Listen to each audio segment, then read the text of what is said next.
There are two lessons that we must seize from our experience over the past 4 months. The first lesson is clear.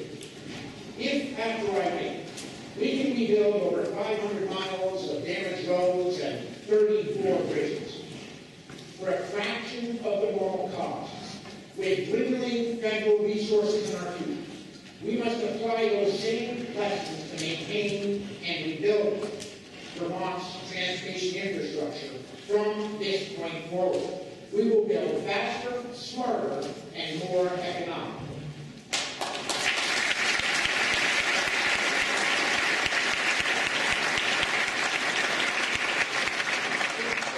Instead of having state workers offered in their individual agencies, processing paper, we broke down the silos, formed a partnership between AOT, A&R, private contractors, and municipalities. Contracting procedures were modified. Access to stone and gravel was expedited. Dangerous debris was removed from brooks and streams as engineers worked together with environmental experts to get the job done.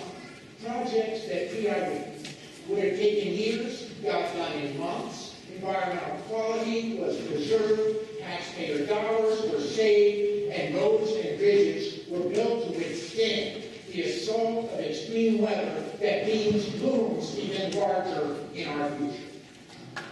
The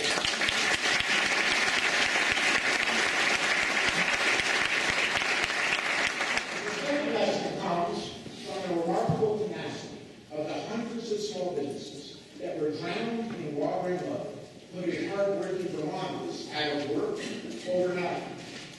A year ago at this podium, I pledged a promise. My jobs agenda will expand the ability of emerging entrepreneurs and businesses to get access to capital when they need it most. When Lieutenant Governor Phil Scott and I traveled the state together, reaching out to hundreds of small businesses, hundreds of them shuttered by triple storms, our message to our job creators was, we stand with you, we stand by you, and the state of Vermont will do its part helping you to get back on your feet. Partnering with the Vermont Development Economic Authority, we created an emergency low-interest loan program that, with minimal bureaucracy and maximum effectiveness, got credit of up to $100,000 to crippled job creators within days. More than 340 businesses and farms were granted loans totaling $15.3 billion with liquidity, Vermont ingenuity, and hard work. Miracle after miracle happened as business after business reopened. Barnaby's Bookstore in Wilmington open. Leaders Home Center in Brattleboro open. Simon Pierce, Windsor open. The Red Toy Wagon Company, Woodstock open. Windhall Market in Bonneville open. Sunrise General Store in Bridgewater Corners open. Wall Goldfinger in Northfield open. Nelson's Hardware right here in Derry open. The Rochester Cafe open. American Flatbread in Waitsfield open. Positive Pie just down the street open. And the list goes on and on. The lesson for Vermont government in helping to grow jobs in Vermont is pretty simple. Getting credit to entrepreneurs when they need it most grows prosperity and grows jobs. In fact, there's nothing standing in the way of Vermont's job creators that cannot be made right by a partnership with state government that's built on a foundation of common sense, trust, and expedited risk capital for businesses when others won't lend to them.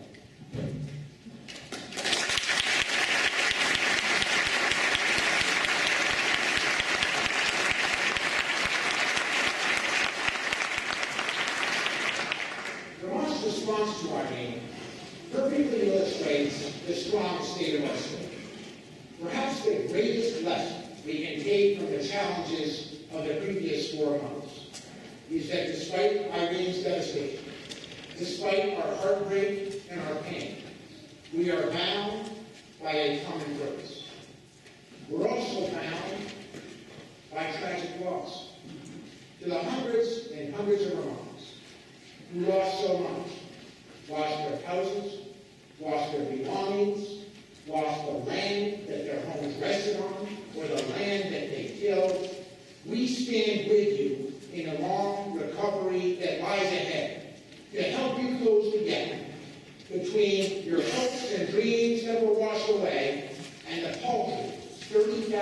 $200 maximum reimbursement before review by the federal government.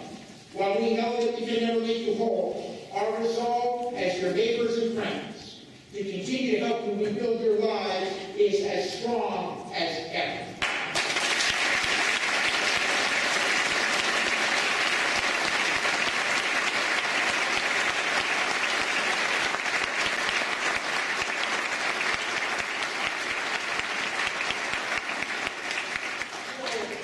We're so grateful to everyone who stepped up and contributed, from the students at Boardtown Elementary School who passed the jar in class, to countless church groups, nonprofits, and private companies who contribute millions of dollars. Vermont musicians like Fish and Grace Potter held concerts that raised over $1 million. And Tony Parker, who just recently pledged an extraordinarily generous $1 million to the Vermont Disaster Relief Fund at a youthful 93. Tony is here today, and Tony, we thank you for your generosity.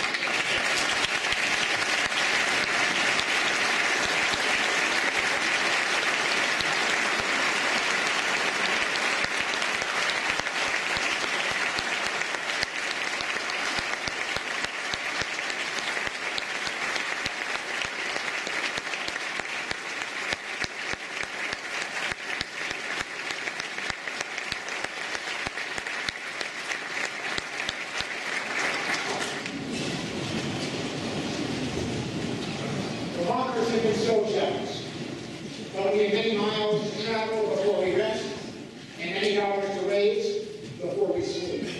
In that spirit, we are pleased to introduce our new Vermont Strong license plates, which can be purchased at VT Strong Vermont Go. If you purchase this plate for the front of your vehicle, the proceeds will go to the Vermont Disaster Relief Fund to help those who still need us. So buy one and put it on the front of your vehicle.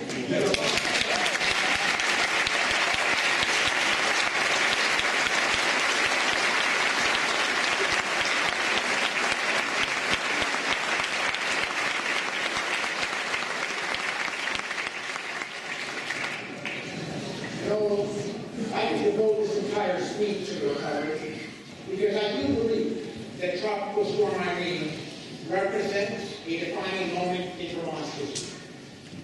But now is our moment to apply that same courage, strength, and ingenuity to our most pressing need, growing jobs and prosperity for all Vermonters. Having witnessed what Vermonters can get done when we get together, I've never been more optimistic about our ability of getting tough things done and helping us grow jobs in 2012. If we can rebuild destroyed roads and bridges in less than 4 months, we can meet my promise of connecting every corner of Vermont to high-speed internet and vastly improved self-service by the end of 2013. In the past year, we've connected 7,500 locations and installed 1,600 miles of fiber in our ongoing effort to connect Vermont. We're going to keep our promise of closing Vermont's connectivity gap, and we're going to grow jobs as we connect up.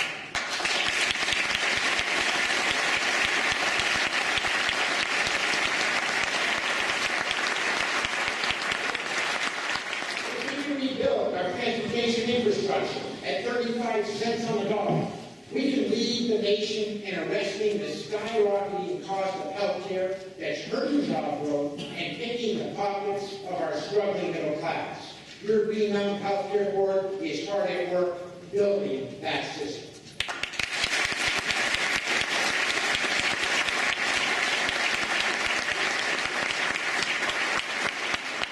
If we can reopen hundreds of flooded businesses in 14 weeks, we can transform Vermont into the innovative education leader, where from early child education to higher education to continuing education, we train employees for the jobs of our future.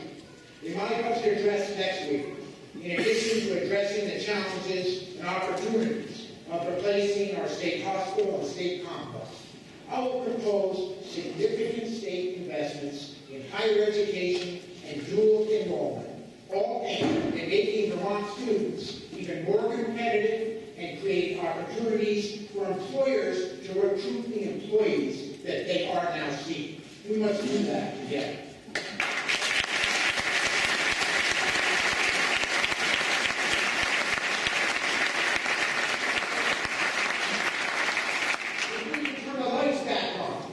In just 3 days for over 70,000 utility customers. Thanks, by the way, to the hard work of our utilities, we can create jobs by harnessing the sun, wind, water, forests, and fields to produce community-generated renewable power. We have made progress in the past year, but we need to keep building. This session I'll propose requiring an affordable and achievable renewable energy portfolio standard that sets a goal of obtaining 75% electricity from renewables in 20 years, and we must get that done.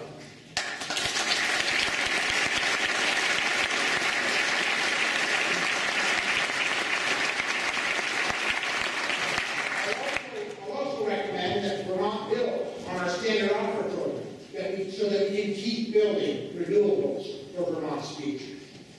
If we can reconnect hundreds of miles of washed out dirt roads in just days so that milk trucks can get to our dairy farmers who had to dump milk during the storm, we can create jobs by fueling the renaissance in locally grown Vermont food.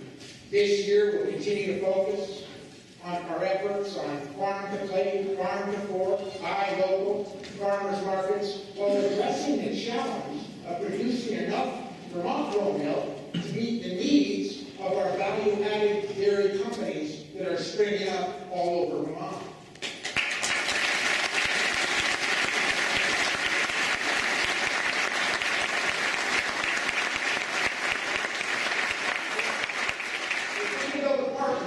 Between the state and municipal government to keep our citizens safe and secure. We can work together to address two of the most serious problems we face: winning the war on recidivism and stemming the epidemic abuse of prescription drugs, particularly opiates, that are driving crime and destroying the lives of too many of our neighbors.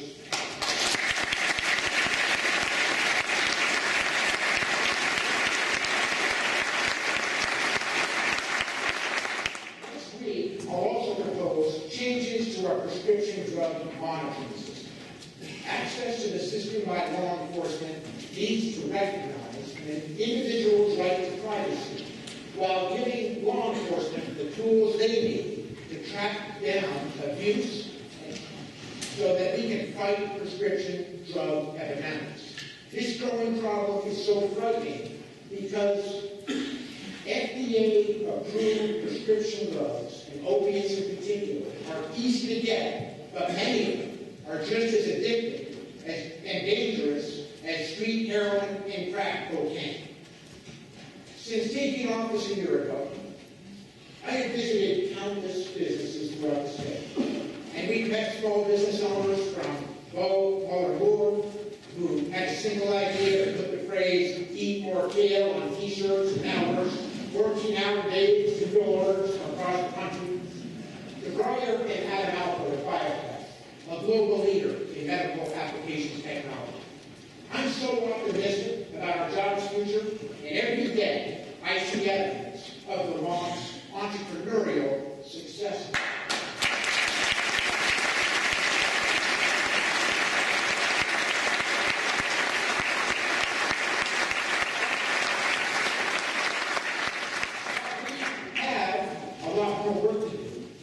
Too many Vermonters continue to struggle to make ends meet for themselves and for their families. But to those who say that Vermont's a bad place to do business, that our bold policies for job growth aren't getting results, that our optimism about Vermont's jobs future is not matched by progress, I ask you to consider these facts. Our unemployment rate at the peak of the recession was 7.3%. Today, it's among the lowest in America at 5.3%. Shumlin County now enjoys the fourth lowest unemployment rate in America. Over the past year, new jobs in Vermont grew by 62% over the prior year, more than any other state in the nation.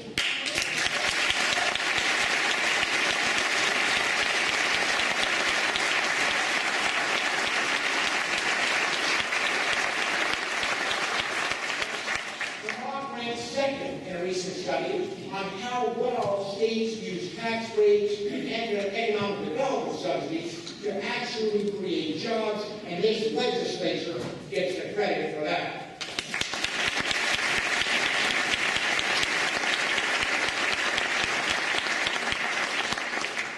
Now, if you don't believe the data, I invite you to join me on the road, reaching out to Vermont's jobs creators. Here are just a few that I visited over the past year. In Newport, Bill Center is working on several projects in Orleans County, in addition to building a world-class four-season resort JP that employs hundreds of Vermonters. Bill and his partners are bringing ANC Bio and 4 other new projects that represent $350 million worth of investment that will produce 3,000 direct and indirect jobs in the heart of the Northeast Kingdom. In Rutland, GE continues to expand, one of the largest GE manufacturing plants of jet engines in the nation for both commercial and military aircraft. In Castleton, Upper Forge is on track to meet its goal of doubling sales in just 5 years. In Barrie, SBE Electronics is up and running with capacity to produce parts for 100,000 plug-in hybrid vehicles within 3 years, and they're shipping all over the world, including to China. In Essex, Green Mountain Coffee Roasters is building a new plant that will employ hundreds of Vermonters and help fuel the exceptional growth to one of America's most successful companies. Next door in Essex Junction, IBM continues to innovate and create jobs in the IBM plant that's thriving and adding jobs, is now one of the world's largest producers of semiconductor technology, employing 6,000 Vermonters. In Arlington, Matt Golden continues to hire and expand. In Virgins, Goodrich is hiring. In Essex Junction, Revision Eyewear, I was there last week, is thriving and has developed a new combat helmet that, if adopted by the U.S. military, will allow them to vastly expand manufacturing in Vermont. Up in Newport, Louis Garneau will be building new facilities to expand manufacturing jobs there. From the Massachusetts line to the Canadian border, companies that opened this year include Commonwealth Burger in Brownville, Farmstead Cheese in Woodstock, Swan Valley Cheese in Swanton, and many other small value-added agricultural businesses are growing their customer base, creating jobs, and adding vitality to a dairy industry that I believe is poised for revitalization.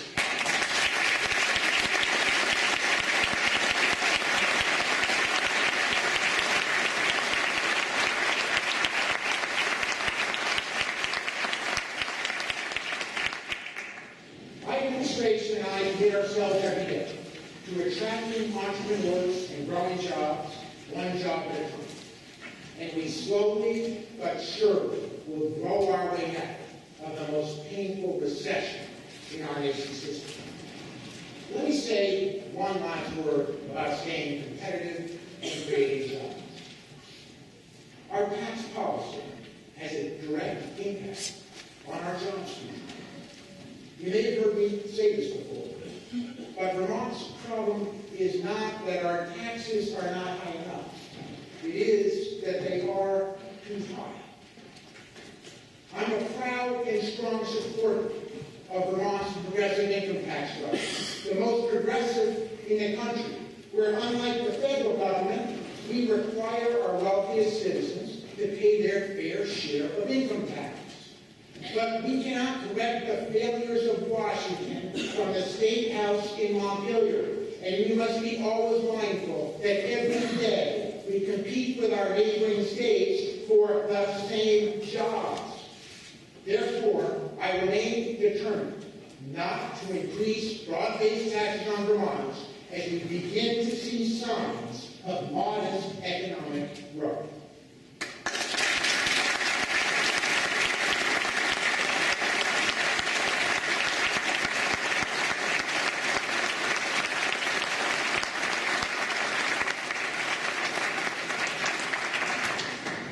Pearson's not back in this. Looking back on the last year, we have so much to be thankful for and so many opportunities ahead. As we enter the new year, partisanship continues to paralyze our democracy in Washington, D.C. At a time when many of America's cities and communities beyond Vermont's borders often seem more divided than united, our little state has distinguished itself. Indeed, there is nothing wrong with America that could not be made right by the ingenuity and caring spirit of the people of the state of Vermont.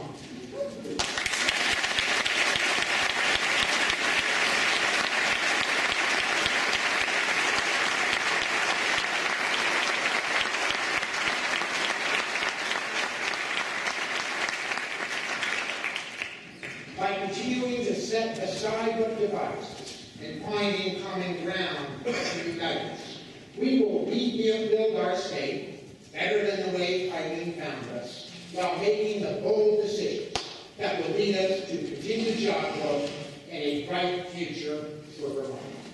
Let's get back to work. Thank you so much.